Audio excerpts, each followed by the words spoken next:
Ayun mga amigo, what's up sa inyong lahat? At ito nga yung mga amigo, ang motor ko ngayon ay nasemplang. Ayan, nasemplang ako kasama tong motor ko. Sheesh, grabe, tingnan nyo naman.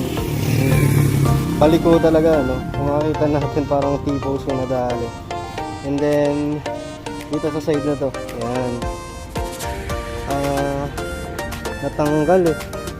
So maayos naman yun mamaya ng mekaniko sa motor doctor. Tapos itong brake, handlebar natin, handle grip, pakabili lang natin na ito mga amigo.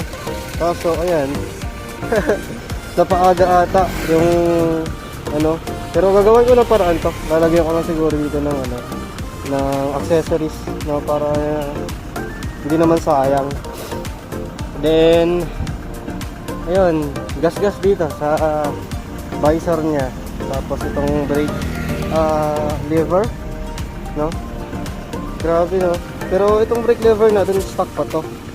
Kaya okay lang naman kahit na balik ko na yan, mapapalitan na siya, no? And itong ating footrace, mga amigo, footrace ng driver. Ayan, baligo talaga siya. Ewan ko lang kung kakayanin pa mamaya i-martilyo, no? Tapos itong sa likod naman, sa fender, sa tambucho natin yung may gas-gas. Ayan dyan. Tapos itong side na to, nabaligo yan. Sobrang niyan mga amigo, worst yung nangyari dyan nung dito yata yan. Tapos kinukok ko na lang. And dyan. Pero okay lang mga amigo. Ang mahalaga ay hindi naman ako napuruhan. Kahit sabihin natin napuruhan yung motor ko, ang mahalaga ako. Kasi yung pambayad dito, panggastos sa motor ay kaya namang hanapin. Pero yung buhay natin hindi natin mababalik. So ano nga bang nangyari mga amigo? Yan, share ko sa inyo.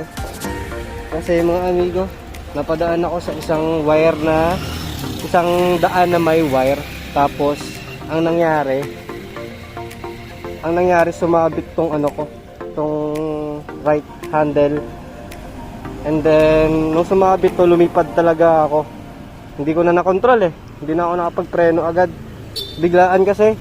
Yung mga wire mga amigo na nadadaanan ng tawag dito ng truck na lumawlaw na. So ayun ang nangyari. Nadaanan ko siya, natsambahan ko pa. Yun. Ito ngayon ang nangyari. Ang side mirror ko pala na aftermarket, basag yun. Kaya pinalit ko muna tong stock na temporary lang naman. Yan. Pero okay lang naman kasi yung kahit pa paano dito sa natin, sa digital panel, walang hindi umabot sa point na nabasag, no? And pati yung engine natin okay pa naman, no? Kailangan lang natin siya dalhin ngayon dito sa motor doctor para maayos agad siya. Hindi nakalawangin pa kung ano mang may mga nabalik din sa harap.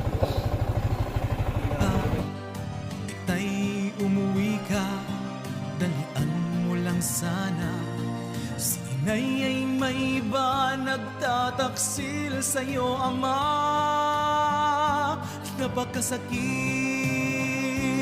Kuya Eddie, ang sinapit ng aking buhay.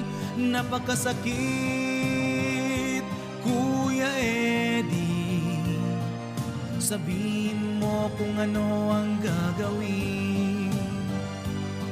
At ako ay umuwi, gabi na nang dumating.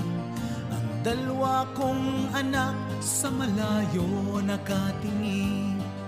Matay namumula, halos nakapikit na ang kanilang kamay. 3 days later. Ayan mga amigo, so ito na yung motor ko after kong pinapalitan ng T-post. Kung mapapansin nyo mga amigo, tabingi pa rin siya kasi itong shock ko may tama and hindi ko siya napaayos pa. O-order pa kasi ako sa kasa mga amigo. Gusto ko kasi stock pa rin yung shock na ipapa-install ko dyan. And ayun, T-post lang yung pinapalitan ko sa kanya. And dito sa mga gas-gas niya, siguro ito isabay ko na rin to order yung panel niya kabilaan kasi na 750 yung isa neto, so nasa 1.5 yung dalawa na panel kapag i-order mo sa kasa. Dahil ito hindi ko natanong kung magkano, pero ito kaya pagawan ng paraan to yung gas-gas na to. Tapos itong ditong side na to binilang ko na lang ng ganitong design sa Lazada. And yan, ito bibili na rin ako nito sa kasa kasi ito hindi naman na in order, mayroon naman na sa kasa na stock. Tapos yung ito ipapakarbon ko na lang to mga amigo. So ito yung damage mga amigo, and kung mapapansin nyo tabingi pa rin siya mga amigo, no? Pero hindi na siya ganun katabingi compare nung pagkasemplang ko. And ito yung foot rest ko, nabalik naman na siya sa dati, pero itong kasi foot peg lumuwag, and kaya ganyan siya, parang pababa siya. Dapat ganyan siya yan. Kaya pero okay lang siya, hindi naman siya big deal para sa akin. Apakan lang naman yan Tapos yung galos dito ibabalik ko na lang yung yung cover neto kapag nilagyan ko na rin ng carbon yan, yung mga cover. Tapos yan lang naman yung balak ko dyan. Sa likod wala naman akong balak papalitan. Itong sa harap lang kasi yung medyo napuruhan mga amigo. At yung side mirror pala, yan, o-order na lang din ulit ako sa Lazada ng ng ganong design pa rin na side mirror na aftermarket. Kasi yung binili ko sa Lazada mga amigo na aftermarket, basag talaga yon. Hindi talaga siya umubra. Basag talaga yung salamin nun. So ayan, for temporary lang muna, siguro mga isang buwan ganito lang muna yung setup. And kaya pa naman, sabi ng mekaniko kasi kaya pa naman daw siya i-drive or dalhin yung shock na yan. Kaya pa naman maniobra.